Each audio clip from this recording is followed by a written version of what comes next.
A new reckoning? About frickin' time.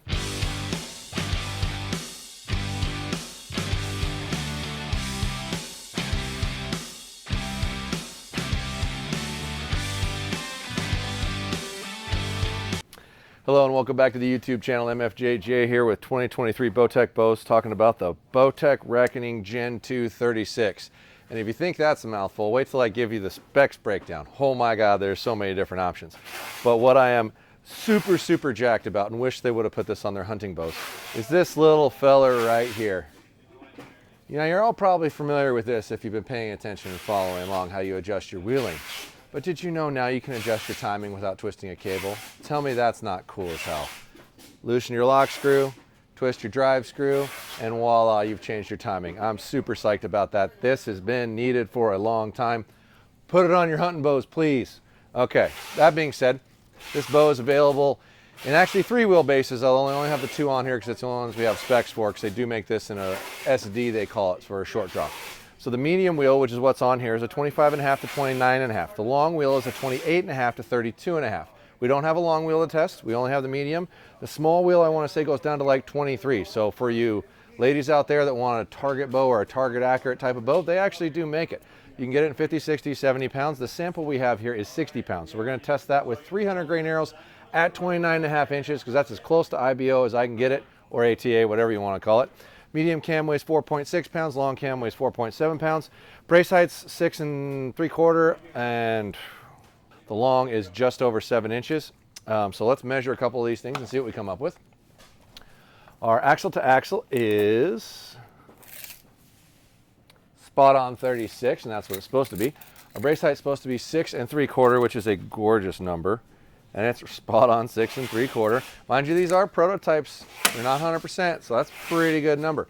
The IBO on this is supposed to be 332, which is pretty freaking rocket speed for what this bow is. Physical weight. It's measuring out at 5.1, just like everything else. Pretty much it was close. So you got, once again, 1, 2 orbital dampeners and an arrow rest. You're about close to a half a pound. So we're pretty freaking close to spot on numbers. This is really impressive stuff compared to what we've gotten in years past.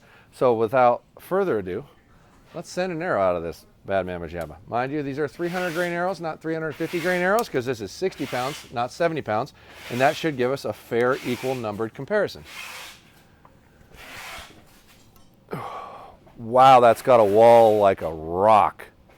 You couldn't pull through that if you tried.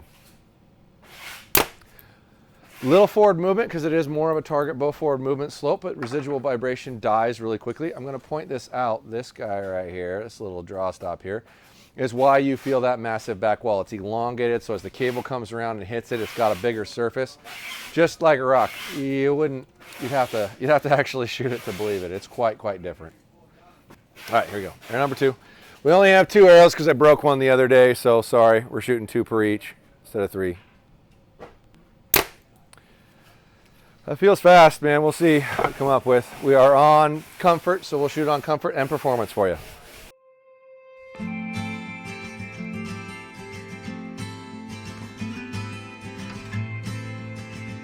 All right, 60 pounds, 300 grain arrow, 29.5 inches, not 30 inches. So figure that's probably 5 to 7 foot a second off of what IBO would be slower, because it's not quite 30 inches. Here we go.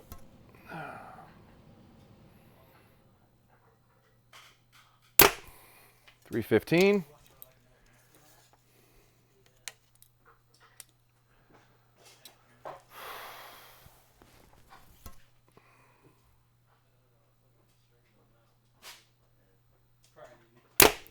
$316. All right, let's put her in performance and see what kind of bump we get.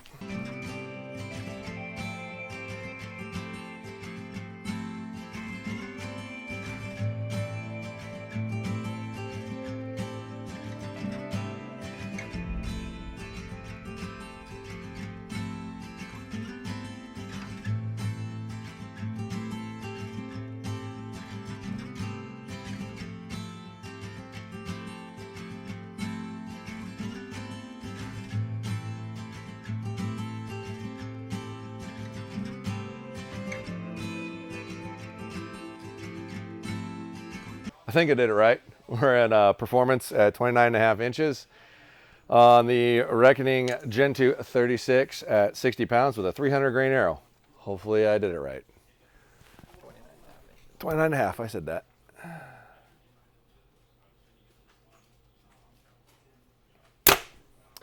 .326. Well, it's quite a bit faster. That doesn't feel harder to pull. It probably feels a little more fluid, a little less spongy, but I don't feel like the traditional hump. There's a tiny bit in the back end, but I kind of like that because it locks me into the back valley. .326. Duplicate. So we're going to call that .326, which is .332 is the published speed. So that's only 6 feet with, you know, some of the best ones we saw last year were 7 feet. So that's pretty dang impressive for what this is, being it's technically a target bow. This does, however, come in 1 camo and 3 solids that are flat as well. So if you want to hunt with this bow, this is definitely something you can do. Just remember where the draw length spectrums end. If you're 29.5 and shorter, you're going to want the medium. If you're above 29.5, you're going to want the long, largely because that thing stops at 29.5. If you get close to that peak, it's going to be super fast in that, which is probably part of how they're getting that really good speed, because that same thing tested at 30 in the long is only 328. And that's the difference from going from cam size to cam size to cam size, which this has 3. Head on over to podiumarcher.com and buy something or not. Support us or not. Either way, we're still going to make content and hope you keep watching it. Follow along on Instagram. Follow along on YouTube. Make sure to hit the like and subscribe, guys. Comment down below. Let me know what you think. We'll keep these coming at you. We got another one right away.